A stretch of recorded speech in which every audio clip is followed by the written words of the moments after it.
श्री शिवाय नमस्तुभ्यम। सावन आ रहे हैं।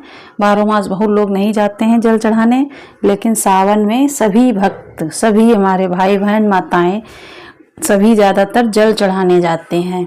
तो आपको पता होना चाहिए कि पता चला पूरे महीने जल चढ़ाया, भोले बाबा हमारे तो भोले बाबा सुनते ही नहीं। तो आपको पता होना चाहिए सही तरीका कि कैसे शिवलिंग पर जल चढ़ाएं जो हमारा जल मतलब सफल हो चढ़ाना। तो देखिए कैसे चढ़ाएंगे। श्री शिवाय नमस्तुभ्यम, हर हर महादेव। अब हम आपको बताते हैं। अभी देखिए जो हमारा छोटा सा शिवलिंग है, इसमें भी हम आपको बताएंगे जिससे कि आपके समझ में आ जाए। तो शिवलिंग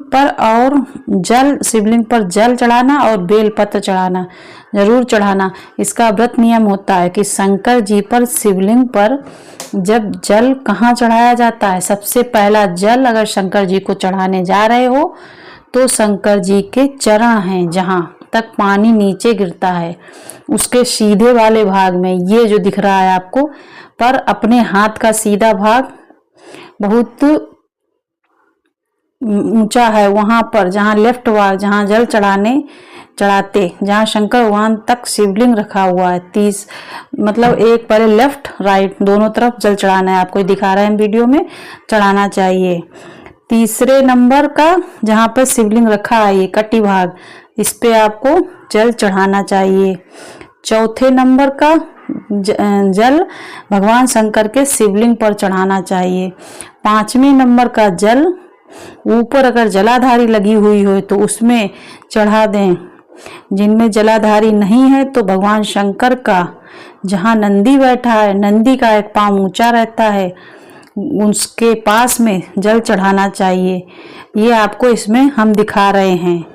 तो इस तरीके से आपको जल चढ़ाइए जिससे कि 5 स्थानों में जल चढ़ाने के शिव जी के चीज़ों से होता है। अब 5 स्थानों पर जल क्यों चढ़ाया जाता है, 5 स्थानों पे कौन कौन से, सबसे पहले सुनिए। ये देखिए राइट वाले भाग में, फिर लेफ्ट भाग में, फिर ये जो कटी भाग है इसमें, फिर शिवलिंग के ऊपर, और फिर ऊपर जलाधारी बंदी है तो उस पर, नहीं बंदी है तो नंदी स्वामी के ऊंचे वाले पैर पे। 5 स्थान पर अब महाराज जी ने बताया जल क्यों चढ़ाया जाता है। तो इसलिए चढ़ाया जाता है 5 स्थान पर क्योंकि महाराज जी का जो रुद्राभिषेक किया जाता है वो भी 5 चीजों से किया जाता है, पंचामृत से किया जाता है।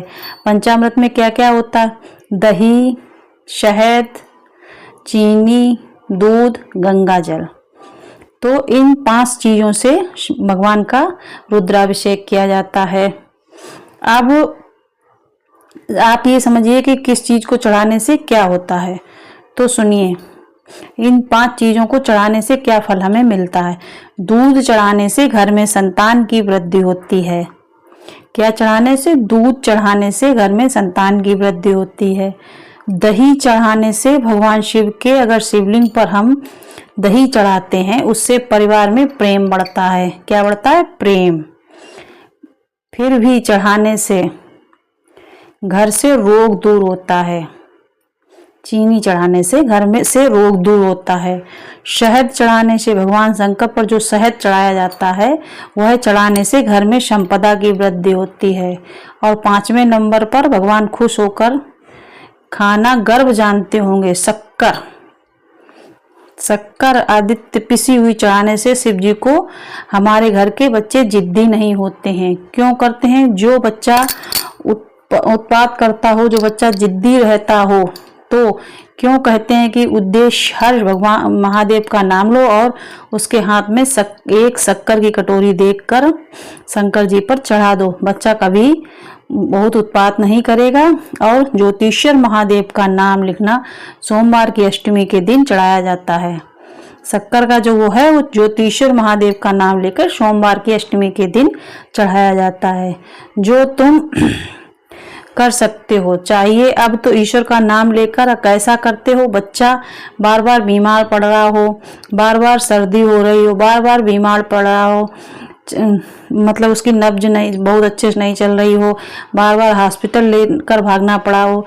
बच्चे को छोटा सा अगर बच्चा है, मतलब साल के अंदर का बच्चा है और बीमार ज़्यादा पड़ रहा है, तो आटे का दिया बनाओ, 4 मुख वाला दिया, उसमें तिल्ली का तेल डालो। अवधूतेश्वर महादेव का नाम लेकर बच्चे को ऊपर से 21 बार उतारो, पर और उसको उतारने के बाद किसी चौराहे पर ले जाकर रख दो। जिंदगी में बच्चा कभी बीमार नहीं पड़ेगा, बच्चा स्वस्थ रह सकता है, आनंद के में रहता है, आनंद में ही इस सप्ताह में होता है। तो ये आपको उपाय करना है। अब आप वीडियो में देखकर समझ सकते हैं और किस चीज को चढ़ाने से हमें क्या फल मिलता है। श्री शिवाय नमस्तुभ्यम। हर हर महादेव।